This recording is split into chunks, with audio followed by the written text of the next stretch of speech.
అమ్మా, అతనే పెళ్లి కొడుకు. మీ అమ్మాయి లక్షణంగా ఉందండి. అన్నీ వాళ్ళ అమ్మ పోలికే బావగారు. ఏరా, అమ్మాయి నచ్చిందా? ఏమైనా మాట్లాడాలనుకుంటున్నావా? నాకు అమ్మాయి నచ్చింది నాన్నగారు. అమ్మా, నువ్వు ఏమైనా అడగాలనుకుంటున్నావా? అయ్యో, మా అమ్మాయికి అలాంటి ఏమి ఉండవండి. అయినా మీకేం తక్కువ అండి, కోట్ల ఆస్తి ఉంది మీ దగ్గర, ఇంకా అడగడానికి ఏముంటుంది? ఆయన ఏం చేస్తుంటారు నాన్నగారు? మాది రైస్ మిల్ ఉందమ్మా, అన్నీ అతనే చూసుకుంటుంటాడు. అంటే పెళ్ళైన తర్వాత నాకు ఎలాంటి లోటు ఉండదన్నమాట. అవునమ్మా, ఇలాంటి మంచి సంబంధం మనకు ఎప్పుడు దొరకదు. అవును నాన్నగారు, కానీ నేను ఒకటి అడగొచ్చా?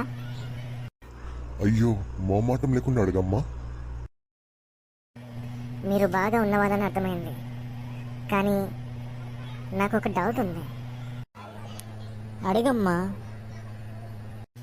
ఏం లేదండి, మీరు అలేకే పచ్చడి వాడతారా? లేదమ్మా, మేము ప్రీతి పచ్చడిలే వాడతాం.